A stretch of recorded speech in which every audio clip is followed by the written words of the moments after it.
Hello students, welcome to Pragya's Literary Prism. I am Pragya Bhandari, your guide and mentor for CUET PG English Literature.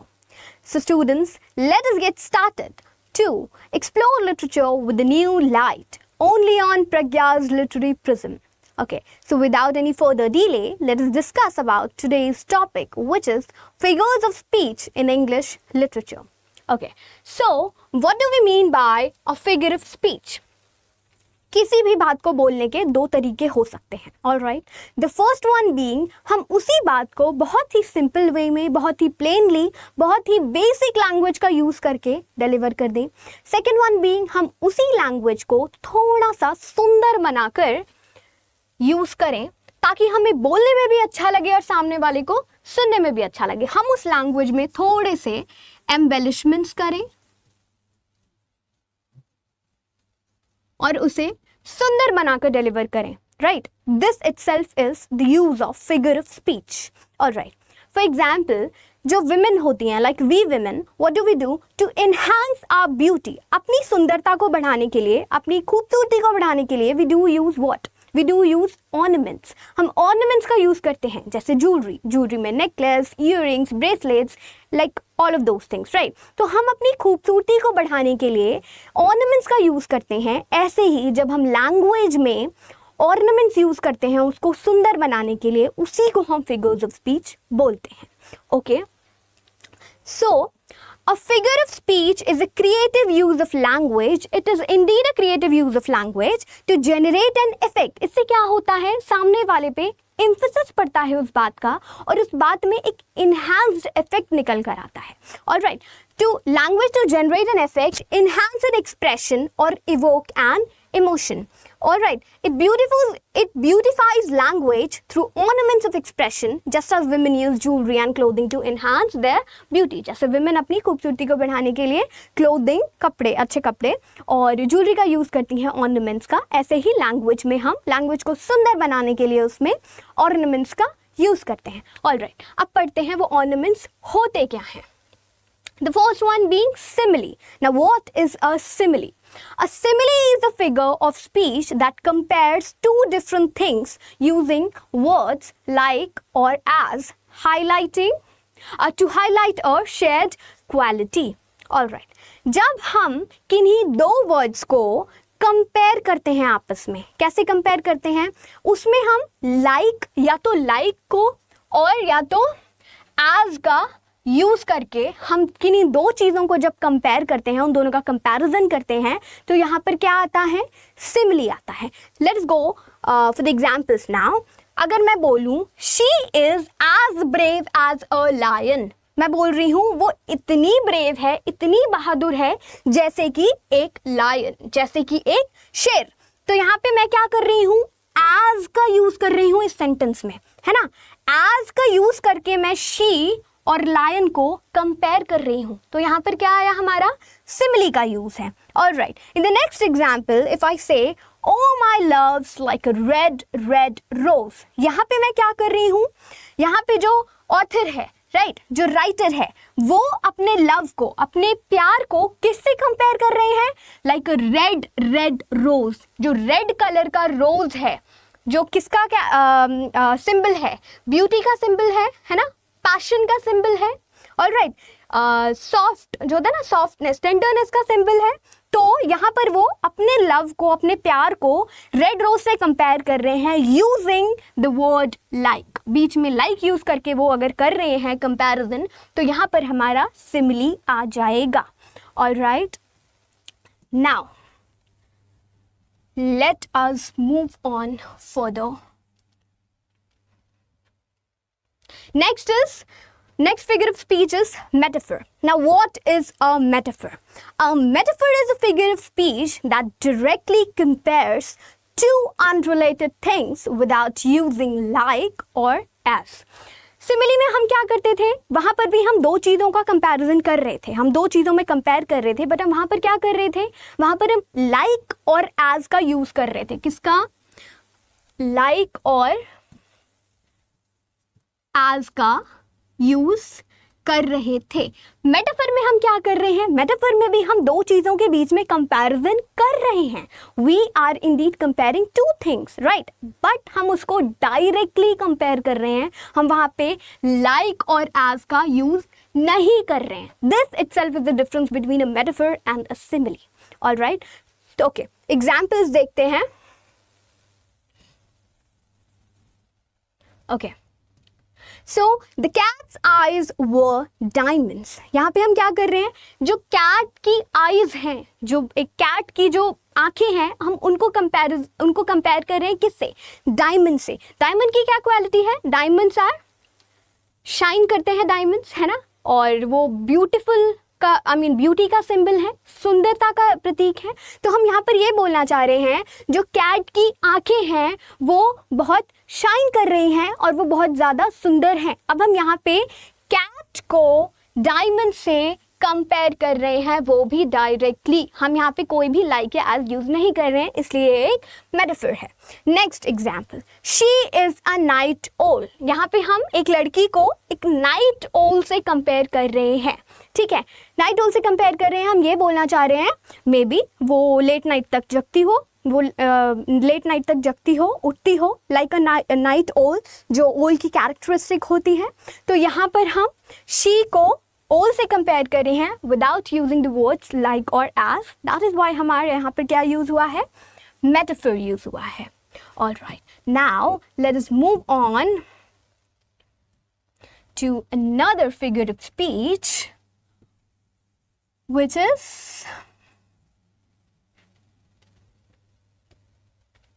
okay, now let us try to solve some questions. अब हम यहाँ पर क्या कर रहे हैं? हमें क्या करना है? आइडेंटिफाई करना है, identify the figure of speech. अब इन दोनों सेंटेंसेस में, इन दोनों एग्जाम्पल्स में कौन सी फिगर ऑफ स्पीच यूज हुई है, हमें ये बताना है। Now you guys can just pause the video, mark the answers in your mind and then resume the video to check your answers here. Alright? तो फर्स्ट वन क्या है? He is like a chameleon. यहाँ पे क्या हो रहा है? Comparison हो रहा है। किसका? ही का हो रहा है, कैमिलियन से कंपैरिजन हो रहा है कि वो एक कैमिलियन के जैसा है। कैमिलियन की क्या कैरेक्टरिस्टिक होती है? कि कैमिलियन क्या करती है? अपना जो कलर होता है वो सिचुएशन के अकॉर्डिंग, एनवायरनमेंट के अकॉर्डिंग चेंज करने की उसमें एबिलिटी होती है। वो अपने कलर को जहाँ जाती है वहाँ के सराउंडिंग्स के अकॉर्डिंग चेंज कर सकती है, ये उसकी एक क्वालिटी है। तो हम क्या कर रहे हैं? किसी को कैमिलियन से कंपेयर कर रहे हैं, मे बी ऐसा हो सकता है, इसलिए कंपेयर कर रहे हैं क्योंकि वो जो इंसान है, वो जो पर्सन है, वो सिचुएशंस पे और या इवेंट्स पे बेस्ड अपने बिहेवियर को चेंज करता हो, वो अपने कलर्स चेंज करता हो, इसीलिए हम उसको यहाँ पे कैमिलियन से कंपेयर कर रहे हैं। In second sentence also he is a chameleon, यहाँ पर भी हम उस इंसान को क्या कर रहे हैं? कैमिलियन से कंपेयर कर रहे हैं। अब हमको बताना है कि इसमें कौन सी फिगर ऑफ स्पीच यूज हुई है। ऑलराइट, द फर्स्ट वन, दोनों में कंपैरिजन है नो डाउट, बट डिफरेंस क्या है? जो हमारा फर्स्ट एग्जाम्पल है उसमें लाइक वर्ड का यूज हो रहा है, मतलब ये एक डायरेक्ट कंपैरिजन नहीं है। और जहां पर डायरेक्ट कंपैरिजन नहीं है वहां पर हमारा क्या होता है? सिमिली। जैसे कि सिमिली में दो वर्ड्स का कंपैरिजन होता है लाइक और एज का यूज करके। तो यहाँ पर हमारा क्या यूज हुआ है? Simile. In the second example he is a chameleon, यहाँ पे क्या हो रहा है? डायरेक्ट कंपैरिजन है, ठीक है, किसी इंसान का एक कैमिलियन से, without the use of like और एज। तो यहाँ पर क्या आएगा हमारा? Metaphor.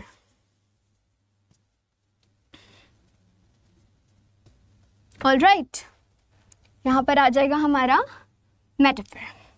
Now let us move further.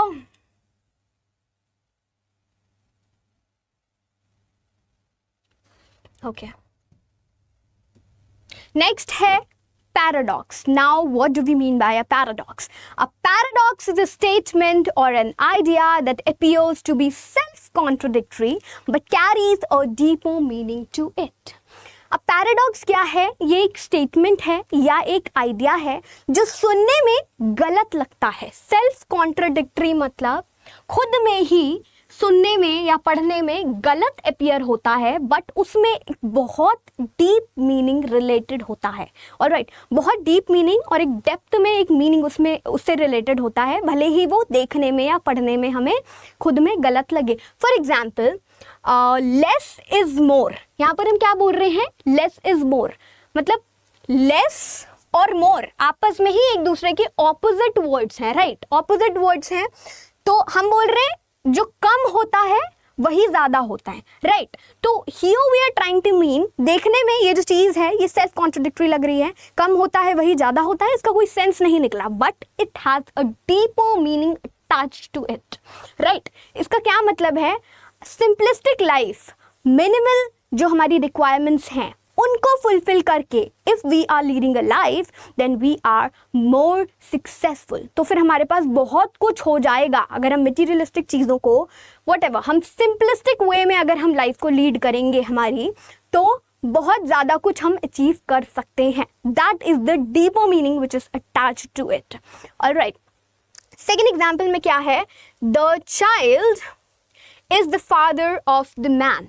यहाँ पे क्या मतलब है, अगर हम इसकी लिटरल मीनिंग पर जाएं तो उसका मतलब है the child is the father of the man. जो बच्चा है वो एक इंसान का फादर है, ऐसा हो सकता है? No, it appears to be self contradictory in itself, but इसका डीपर मीनिंग अटैच है। As we said that it appears to be self contradictory but carries a deeper meaning to it. Alright, तो इसका deeper meaning क्या है, जो बच्चा है, I mean हम अपने बचपन में, हम अपने चाइल्डहुड में ही ऐसी क्वालिटीज़ को, जो भी क्वालिटीज़ को, जो भी कैरेक्टरिस्टिक्स को खुद में अपनी पर्सनालिटी में लाते हैं, आगे चलकर हमें वही उसी वे में हमारी जो पर्सनालिटी है वो शेप हो जाती है। So it had a deeper meaning attached to it, though it appeared to be wrong और it appeared to be self contradictory in nature. All right, now let us move to our next figure of speech, which is oxymoron. What is an oxymoron? An oxymoron is a figure of speech in which two opposites or contradictory words are placed side by side to create a new or deeper meaning. इसमें क्या होता है, two words को, to opposite words को हम साथ में use करते हैं जिससे कि एक डीपर मीनिंग कन्वे होता है। फॉर एग्जाम्पल, अगर हम बोले बिटर स्वीट, देखो यहाँ पर bitter sweet is a single word. इसमें क्या है, बिटर एक है, स्वीट एक है। बिटर का मतलब क्या हुआ, समथिंग विच इज बिटर, जो कड़वा है। स्वीट मतलब समथिंग विच इज स्वीट, जो मीठा है। आपस में ही ये दोनों टर्म्स एक दूसरे के ऑपोजिट्स हैं। ऑलराइट, ऑपोजिट्स हैं मतलब एक कड़वा एक मीठा, बिटर एंड स्वीट। तो आप आपस में क्या है, ये कॉन्ट्रडिक्टरी वर्ड्स हैं, एक दूसरे के ऑपोजिट्स हैं, बट इनमें एक डीपर मीनिंग अटैच्ड है। क्या है, something which is both happy and sad. हम किसी सिचुएशन को बताना चाहते हैं जहां पर हम खुश भी हैं और हम दुखी भी हैं। It's kind of a mixed feeling, है ना। तो उस चीज़ को बताने के लिए हम इस फिगर ऑफ स्पीच का यूज़ कर रहे हैं जहाँ पर हम बोल रहे हैं it is bitter and sweet in nature, मतलब थोड़ा अच्छा भी है थोड़ा बुरा भी है। फॉर एग्जाम्पल, इफ आई से life is bitter sweet in nature, मतलब कुछ हमारे हैप्पी मोमेंट्स भी होते हैं, कुछ हमारे सैड मोमेंट्स भी होते हैं, दोनों को मिलाकर, दोनों को मर्ज कर कर, एमैल्गमेट कर कर क्या आता है, लाइफ को हम कंपोज करते हैं। ऑलराइट, सो यहाँ पर दो ऑपोजिट वर्ड्स को यूज करके हम एक सिंगल वर्ड बना रहे हैं जहाँ पर हम एक डीपर मीनिंग को कन्वे करना चाह रहे हैं। Alright, the next one is deafening silence. Now, if we say deafening silence, deaf मतलब someone who is unable to hear, जिनको सुनाई ना दे, सुनाई नहीं देता हो, that is deaf. And what is silence? Silence मतलब, okay, deafening silence is ऐसा silence जो आपको बहरा कर दे, मतलब silence itself is शांति, ठीक है, बहुत ज़्यादा शांति इज साइलेंस। और if we are saying deafening silence, ऐसी शांति जो हमें बहरा कर दे, जिससे हमें सुनाई ही देना बंद हो जाए, ये खुद में ही क्या है, कॉन्ट्रोडिक्टरी है, राइट? तो बट इसका एक डीपर मीनिंग इसके साथ अटैच्ड है. ये ऑपोजिट्स एक दूसरे के यूज करे हैं हमने, डेफनिंग एंड साइलेंस, लाइक या इन अ वे. तो हम ऑपोजिट्स यूज कर रहे हैं, देखने में वो गलत लग रहा है, सेल्फ कॉन्ट्रोडिक्टरी लग रहा है, बट उसका एक डीपर मीनिंग उसके साथ अटैच्ड है. और वो डीपर मीनिंग ये है, silence that feels overwhelmingly loud. ऐसी शांति जो बहुत ज़्यादा शोर मचाती है, राइट? बहुत ज़्यादा शोर मचाती है, मतलब इतनी ज़्यादा शांति कि आप बहुत ज़्यादा अकेला फील कर रहे हो, कुछ भी नहीं है वहाँ पे, कोई साउंड नहीं है, वो आपको और भी ज़्यादा डिप्रेस करती है. और वो ओवरवेलमिंगली लाउड साउंड करती है, मतलब वो बहुत ज़्यादा आपको डिप्रेस कर रही है और बहुत ज़्यादा इफेक्ट कर रही है, ठीक है? बहुत ज़्यादा शांति, बहुत ज़्यादा silence. All right, now let us move on to our next, oh yeah, all right, yeah. So the second figure of speech is antithesis. Now what is an antithesis? A literary device where two opposites or contrasting ideas are put in juxtaposition in a clause or sentence. यहाँ पर क्या होता है, दो opposites या दो contrasting ideas मतलब जो एक दूसरे से ऑपोजिट आइडियाज हों, वो साथ में, जक्सटापोजिशन एज इन साथ में रखे जा रहे हैं. वहां पर क्या यूज होगा? एंटीथेसिस यूज होगा. For example, hope for the best,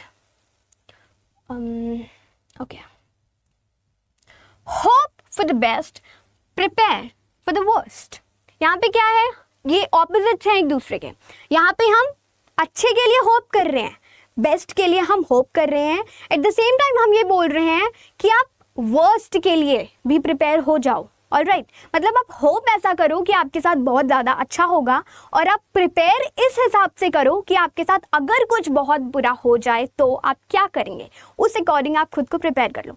तो यहाँ पर हम क्या यूज़ कर रहे हैं, ये दोनों आइडियाज़ बहुत कंट्रास्टिंग है कि हम होप अच्छे के लिए कर रहे हैं, प्रिपेयर खुद को वर्स्ट के लिए कर रहे हैं, सबसे बुरे के लिए कर रहे हैं. ऑलराइट, तो यहाँ पे दो कॉन्ट्रास्टिंग आइडियाज़ को यूज़ किया गया है साथ में, in juxtaposition. Next is speech is silver but silence is gold. यहाँ पर speech is silver but silence is gold क्या है, जो स्पीच है वो सिल्वर है but silence is gold. Obviously यहाँ पर भी हम क्या कर रहे हैं, जक्सटापोजिशन में क्या कर रहे हैं, यहाँ पर दो कॉन्ट्रास्टिंग आइडियाज को यूज कर रहे हैं. सो यहाँ पर क्या यूज हुआ है, हमारा एंटीथेसिस का यूज हुआ है. All right, next, okay, so let us solve some questions again. Again, you can pause the video and then check your answers later. So, growing smaller and open secret are examples of. Growing growing smaller मतलब grow भी कर रहा है और smaller grow कर रहा है, right? grow भी कर रहा है वो चीज़, उसमें growth हो रही है, but ग्रोइंग स्मॉलर, आप ग्रो कर रहे हो बट आप छोटा ग्रो कर रहे हो, ठीक है? तो ये टू वर्ड्स का इंक्लूड किया गया है. And the second is open secret, मतलब जो ओपन सीक्रेट, ओपन मतलब जो खुला है, जो खुला है वो सीक्रेट नहीं हो सकता, राइट? मतलब सीक्रेट इज समथिंग कॉन्फिडेंशियल जिसको आप खुले में नहीं बोल सकते, ठीक है? आप सीक्रेट रख सकते हो, कॉन्फिडेंशियल रख सकते हो, तो वो ओपन नहीं हो सकता. तो यहाँ पर क्या है, हमने दोनों ऑपोजिट वर्ड्स को यूज करा है to convey a deeper meaning. All right, तो यहाँ पर क्या हुआ है, हमारा oxymoron यूज हुआ है. All right, दो contrasting या opposite words को यूज करके हमने एक deeper meaning को convey किया है, that is oxymoron. All right, next, personification. Now, what do we mean by personification? It is a figure of speech that is used to attribute human characteristics to something that is not human. इसका मतलब ये है, personification a figure of speech है जब हम non living things को या ऐसी चीज़ों को जो नॉन ह्यूमन है उनको हम ह्यूमन की क्वालिटीज़ देते हैं या ह्यूमन के एट्रीब्यूट्स देते हैं, तो उसको हम क्या बोलते हैं, personification. All right, for example, the flowers danced in the breeze. जो फ्लावर्स हैं वो ब्रीज में डांस कर रहे हैं, मतलब दे डांस्ड, उन्होंने डांस करा ब्रीज में.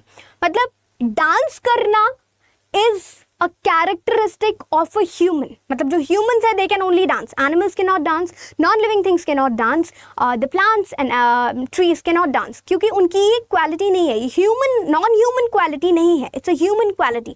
तो जो human का quality है, characteristic है या attribute है, हम non-humans में अगर apply कर देते हैं तो वो हमारा क्या हो जाता है, personification का use हो जाता है. In the same way flowers की quality डांसिंग नहीं है, flowers can not dance, alright, but यहाँ पर हमने एक उनको ह्यूमन की क्वालिटी दे दी टू एनहांस द इम्पैक्ट और the influence of the language here. तो यहाँ पर क्या हुआ, पर्सोनिफिकेशन का यूज हुआ. The second sentence, the wind whispered. Now whispered is a human quality, it's not like a non-human quality. Humans can only whisper, right? जो wind है, जो हवा है, वो whisper कैसे कर सकती है? No, they cannot. But यहाँ पर हमने क्या किया, पर्सोनिफाई कर दिया यहाँ पर विंड को, हमने उसको पर्सन की क्वालिटीज दे दी, ह्यूमन की क्वालिटीज दे दी, इसीलिए यहाँ पर किसका यूज है, पर्सोनिफिकेशन का यूज किया गया है. Alright. Now, next we have is hyperbole. What is a hyperbole? It is figure of speech that uses exaggeration for deeper emphasis or effect. किसी भी बात को बोलने के लिए अगर हम उसको बहुत ज़्यादा overtly exaggerate कर दें, बहुत बड़ा चढ़ाकर उस बात को अगर हम बोल दें, तो वहाँ पर किसका यूज़ होता है, हाइपरबोली का यूज़ होता है. फॉर एग्जाम्पल, अगर हम किसी को हमने 2 या 3 बार किसी एक पर्टिकुलर काम को करने के लिए बोल दिया और सामने से वो काम नहीं हुआ, तो हम क्या बोलेंगे गुस्से में, तुमको 1000 बार बोला है यार, एक काम नहीं होता तुमसे, एक ही तो काम दिया था तुमको, होता नहीं है एक काम. अब यहाँ हमने क्या बोल दिया, हमने उस बात को 2-3 बार ही बोला उस इंसान को, बट हमने यहाँ पे एग्जैजरेट करके बहुत बड़ा चढ़ाकर बोला क्या, कि भाई 1000 बार बोला तुमको, समझ में नहीं आता है, काम नहीं कर सकते हो इतना सा. तो यहाँ पर हम उसको बहुत बड़ा चढ़ाकर यूज कर रहे हैं, तो यहाँ पर किसका यूज हुआ है, हमारा हाइपरबोली का यूज हुआ है. Alright. She has a handbag as big as a wardrobe. यहाँ पर क्या हो रहा है, हम इस बात को बहुत एग्जैजरेट करके बोल रहे हैं कि जो एक उसके पास क्या है, एक हैंडबैग है, जो हैंडबैग होता है ना, पर्स, उसका जो हैंडबैग है वो एक वार्डरोब, एक आलमीरा की तरह बड़ा है. Of course it's an exaggeration, ये बहुत हम बड़ा चढ़ा कर बोल रहे हैं. हो सकता है उसका बैग, हैंडबैग एक नॉर्मल साइज के हैंडबैग से थोड़ा सा बड़ा हो, बट इट डजंट मीन कि एक वो वार्डरोब के शेप का होगा, राइट. यहाँ पर हम बोलना ये चाह रहे हैं कि तुम्हारा हैंडबैग बहुत ज़्यादा, उसका हैंडबैग बहुत बड़ा है, बट नॉट ऑफ कोर्स एक वार्डरोब के साइज का, राइट. तो यहाँ पर हम क्या यूज़ कर रहे हैं, हम एग्जैजरेशन कर रहे हैं, बहुत बड़ा चढ़ा कर बोल रहे हैं, तो यहाँ पर हमने क्या यूज़ करा है, हाइपरबोली का यूज़ किया है. Alright. Okay. Now onomatopoeia. Onomatopoeia क्या होता है, जब हम क्या करते हैं, it refers to words that imitate the sounds associated with the objects or actions they refer to. जब जो words होते हैं, I mean it refers to the words को refer करता है that imitate the sounds. मतलब हम जो भी word use कर रहे हैं उसमें हमें feel हो रहा है कि वो जो words हैं वो उस particular sound को imitate कर रहे हैं, उस particular sound को बता रहे हैं, refer कर रहे हैं. For example, if I say that the bees buzzed in the garden. Buzzed, अब हम यूज कर रहे हैं क्या, buzzed. जो bees होता है वो कैसे आवाज करती हैं, उनसे जो एसोसिएटेड साउंड है वो क्या है, ऐसे ही होता है ना, जब वो उड़ रही होती हैं तो ऐसा ही साउंड क्रिएट करती हैं. तो जब हमने buzzed करके बोला तो इस buzzed वर्ड से रिलेटेड क्या है, ये एक पर्टिकुलर साउंड है जो बी से एसोसिएटेड है, which is like buzz, right. तो यहाँ पर क्या यूज है, हमारा ओनोमेटोपिया का यूज है. अब meow for a cat, meow is also onomatopoeia ही है ये. जब मियाऊ हम बोलते हैं, meow, meow is the word, और जो कैट्स होती हैं वो कैसे करती हैं, मियाऊ, राइट. तो ये जो मियाऊ वर्ड है, ये मियाऊ जो होता है, जो कैट मियाऊ करती है, मियाऊ, उसके साउंड से एसोसिएटेड है ये वर्ड मियाऊ, तो इसीलिए ये एक ओनोमेटोपिक टर्म है. स्प्लैश फॉर वाटर, जब जो लिक्विड होता है जब वो गिरता है, या फिर जो जो साउंड वो क्रिएट करता है, which is like splash, splash ऐसे करके आवाज आती है अगर वाटर गिर रहा है कहीं से, या जो वाटर से एसोसिएटेड जो हमारा साउंड है, विच इज लाइक स्प्लैश. तो जो वर्ड इटसेल्फ स्प्लैश में ही हमको साउंड के बारे में एक आइडिया लग जा रहा है कि ये वो एक कैसा साउंड है. Alright, okay. So next we have metonymy. Metonymy क्या है? It is the substitution of a word or phrase with another word or phrase that it is closely associated with. अब हम यहाँ पर क्या कर रहे हैं, किसी पर्टिकुलर वर्ड को हम सब्सटीट्यूट कर रहे हैं, मतलब उसकी जगह हम कोई एक दूसरा वर्ड ला रहे हैं जो एग्जैक्टली वो वर्ड नहीं है बट उस वर्ड से रिलेटेड है. उसकी मतलब हम उस पर्टिकुलर वर्ड की जगह पर किसी और वर्ड को यूज़ कर सकते हैं जो कि उस पहले वाले वर्ड से एसोसिएटेड है, ठीक है, उससे जुड़ा हुआ है. Alright, so the example is the White House stands for US President and their administration. अब जब भी हम US के प्रेसिडेंट को रेफर करते हैं या उनके एडमिनिस्ट्रेशन को रेफर करते हैं तो हम क्या वर्ड यूज़ करते हैं? हम यूज़ करते हैं द वाइट हाउस.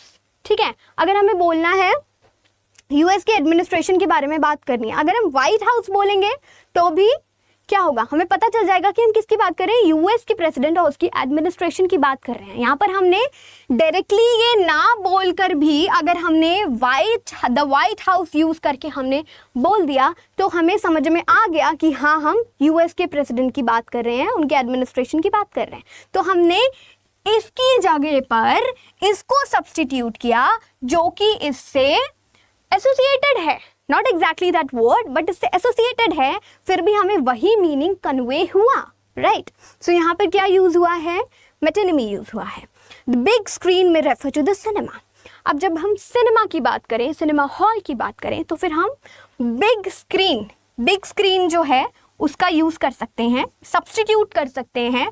सिनेमा की जगह जब हम बिग स्क्रीन जो ये टर्म है इसको यूज़ करेंगे तो भी उसी को रेफर करेगा कि एक हम सिनेमा हॉल की बात कर रहे हैं, going to the movies, going to the cinema, हम उसकी बात ही कर रहे हैं. ये अपने आप दिमाग में क्लिक हो जाएगा. तो यहाँ पर हम जो वर्ड है जिसके हम बारे में बात कर रहे हैं उसकी जगह पर हम उससे एक एसोसिएटेड टर्म यूज़ कर रहे हैं, उससे कुछ एसोसिएटेड आइडिया यूज़ कर रहे हैं ताकि हमारा क्लिक हो जाए हमें कि हाँ, हम उसी बारे में बात कर रहे हैं. यहाँ पर क्या यूज़ हुआ? Metonymy.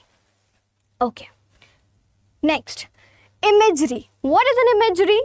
It involves using descriptive language to create vivid pictures in the reader's mind. अब इसमें क्या होता है, हम डिस्क्रिप्टिव लैंग्वेज का यूज़ करते हैं ताकि जो रीडर है उसके मन में एक इमेज बन जाए उस चीज़ की. राइट, उस चीज़ की एक इमेज बन जाए और इन्हांस्ड वे में, एम्फसाइज्ड वे में उस चीज़ का उसको मीनिंग कन्वे हो जाए. For example, if I say the sun A blazing ball of fire sank below the horizon. यहाँ पर हम किसकी बात कर रहे हैं? हम नॉर्मली एक सनसेट की बात कर रहे हैं which happens every day.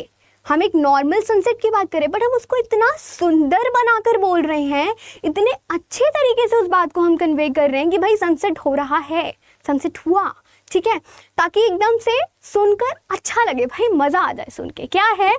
The sun, a blazing ball of fire. Blazing ball of fire से कंपेयर किया है सन को. सैंक बिलो द होराइजन, वो होराइजन के नीचे सैंक हो गया, नीचे चला गया, मतलब सनसेट हो गया. कितनी ब्यूटीफुली इस चीज़ को एक्सप्रेस किया है. Right, this itself is the use of figurative language, figure of speech. यही है figure of speech. Alright, next example.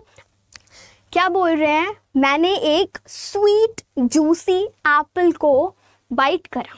Right, bite करा, मैंने क्या किया, इसमें क्या चीज़ हो रही है? एक सिंपल सा एक्शन हो रहा है विच इज़ आपने एक एप्पल को बाइट करके you just chewed it out, आपने उसे खा लिया. बट यहाँ पे इसको कितनी ब्यूटीफुली, इतनी सिंपल सी बात को इतना ब्यूटीफुली बोला गया है.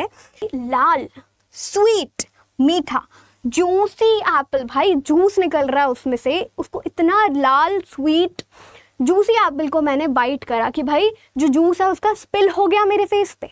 इस बात को इतना ब्यूटीफुली बोला गया है कि पढ़ने वाले का मन कर जाए कि वो एप्पल खाए, एप्पल खाने का मन कर जाए पढ़ने वाले को. This itself is the beauty. ठीक है, हम इतना ब्यूटीफुली उस बात को बोलें कि एकदम से इमेज क्रिएट हो जाए उसकी हमारी माइंड में. Right, this is imagery.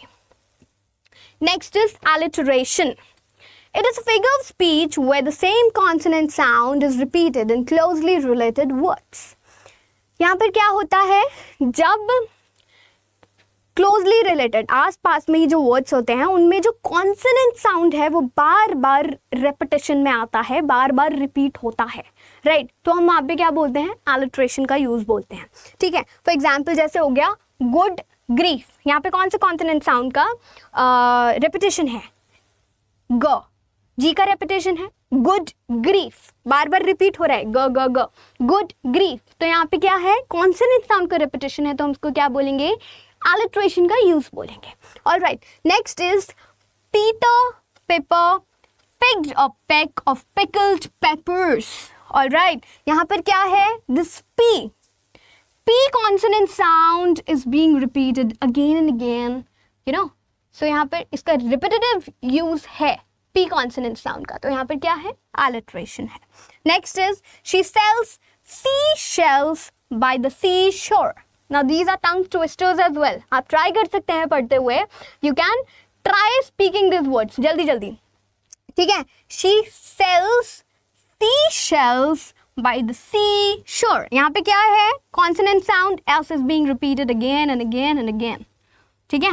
Now this is alliteration. अगर हम बात करें रियल लाइफ एग्जाम्पल में, टंग ट्विस्टर्स हम यूज करते हैं ना। फॉर एग्जाम्पल, चंदू के चाचा ने चंदू की चाची को चांदी के चमचे से चटनी चटाई। चंदू के चाचा ने चंदू की चाची को चांदी के चमचे से चटनी चटाई। यहाँ पे क्या कर रहे हैं हम? जो च कॉन्सोनेंट है, च साउंड को हम क्या कर रहे हैं? बार बार रिपीट कर रहे हैं, ठीक है? हम इस साउंड को रेपिटेटिव मैनर में यूज कर रहे हैं, तो this is also an example of alliteration. Okay, next is, okay, अब कर लेते हैं एक question. Identify the figure of speech. आपको इसमें फिगर ऑफ स्पीच को आइडेंटिफाई करना है। I am so tired I could sleep for year. अब हम यहाँ पर क्या बोल रहे हैं? मैं इतनी ज़्यादा थकी हूँ या मैं इतना ज़्यादा थका हूँ कि मैं 1 साल तक अपनी नींद पूरी कर सकता हूँ, मैं 1 साल तक सो सकता हूँ, मैं इतना ज़्यादा टायर्ड हूँ, थकी हूँ या थका हूँ। तो यहाँ पर हम क्या कर रहे हैं? भाई 1 साल तक कोई सो सकता है? Is it a human characteristic? Is it a human like you know quality? No, it's not. 1 साल तक कोई नहीं सो सकता। ये हो सकता है कि हाँ मैं बहुत ज़्यादा थकी हूँ, अब मैं कुछ 8 से 10 घंटे सो सकती हूँ अपनी थकावट को दूर करने के लिए, राइट? बट 1 साल कोई नहीं सो सकता। बट हम यहाँ पर क्या कर रहे हैं? उस बात को बहुत ज़्यादा, उस मीनिंग को कन्वे करने के लिए कि मैं बहुत ज़्यादा थकी हुई हूँ, उस बात को बहुत ज़्यादा एग्जैजरेट करके कन्वे कर रहे हैं, राइट? हम बहुत बढ़ा चढ़ा कर उस बात को बोल रहे हैं ताकि उसका एप्ट मीनिंग कन्वे हो जाए सामने वाले को। ऑलराइट, तो यहाँ पर हम जहाँ पर एग्जैजरेशन करते हैं, मतलब लिटरल मीनिंग में वो चीज़ सही नहीं है, but it contains a deeper meaning to it, तो क्या होगा? वहां पर हाइपरबोली का यूज होगा। जहां पर एग्जैजरेशन आता है वहां पर हमारा आ जाता है क्या? हाइपरबोली। ऑलराइट, नेक्स्ट, आयरनी क्या है? What is irony? आयरनी है, irony is a literary device where the intended meaning is different from or opposite to the literal meaning. यहाँ पर क्या होता है? जो हम बोल रहे हैं, जो हम बोलकर जो मीनिंग हम कन्वे करने के लिए इंटेंड कर रहे हैं, जो हम मीनिंग कन्वे करना चाहते हैं, वो क्या है? अलग है और opposite to the literal meaning. मतलब जो उसका लिटरल मीनिंग है, असली मीनिंग है, वो इंटेंडेड मीनिंग से अलग है। एग्जाम्पल आप समझते हैं, देखो आयरनी का क्या है? We have 3 types of irony. First one being verbal irony. Verbal irony क्या होती है? When a speaker says one thing but means the opposite. जो स्पीकर है वो बोल कुछ और रहा है बट उसका मीनिंग कुछ और बताना चाहता है, वो मीनिंग कुछ और कन्वे करना चाहता है, right? For example, what a pleasant day during a storm. अब आंधी तूफान चल रहा है, स्टॉर्म का वेदर है, और हम क्या बोल रहे हैं? what a pleasant day. कितना अच्छा दिन है, कितना प्लेजेंट डे है भाई। तो क्या है? हम बोलना कुछ और चाह रहे हैं और उसका मीनिंग हम जो हम इंटेंडेड मीनिंग है वो कुछ और है, लिटरल मीनिंग कुछ और है। लिटरल मीनिंग क्या है यहाँ पे? It is a pleasant day, कितना बढ़िया दिन है यार, कितना अच्छा दिन है। और हम इंटेंड क्या करना चाह रहे हैं? हम काइंड ऑफ एक आयरॉनिकल बात कर रहे हैं वहाँ पे कि भाई स्टॉर्म चल रहा है, तूफान आंधी चल रहा है, तो obviously it would not be a good day, है ना? बहुत सारे डिफिकल्टीज, चैलेंजेस का फेस करना पड़ता है हमें, तो it's not a pleasant day, it's unpleasant, it's not good. But हम आयरॉनिकल बात करके बोल रहे हैं कि भाई इट्स अ प्लेजेंट डे, कितना अच्छा दिन है यार। बोलते हैं ना यूजुअली बोलते हैं आयरॉनिकली, तो that is verbal irony. Next is situational irony. Situational irony क्या है? When the actual outcome is different from what was expected. जब जो एक्चुअल आउटकम होता है वो जो हम एक्सपेक्ट करते हैं उस आउटकम से डिफरेंट होता है, अलग होता है, तो उसको हम बोलते हैं situational irony. For example, a fire station burns down. Next in the last is dramatic irony. Dramatic irony का यूज होता है फिक्शन में. Okay, in fiction when the readers और audience know something which the character does not.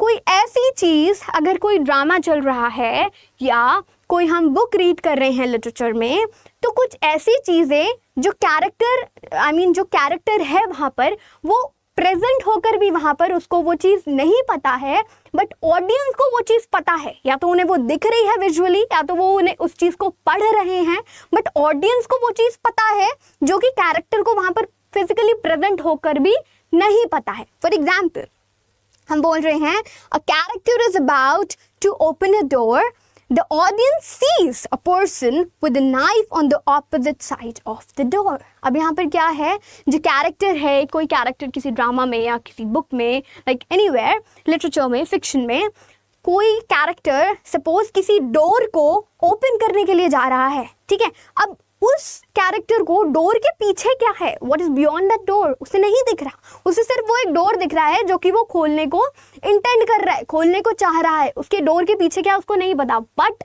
The characters, जो characters हैं, अगर वो एक विजुअली किसी प्ले को देख रहे हैं तो उनको डोर के पीछे का भी दिख रहा है. जो ऑडियंस है उनको डोर के पीछे का भी नजर आ रहा है साथ में, राइट.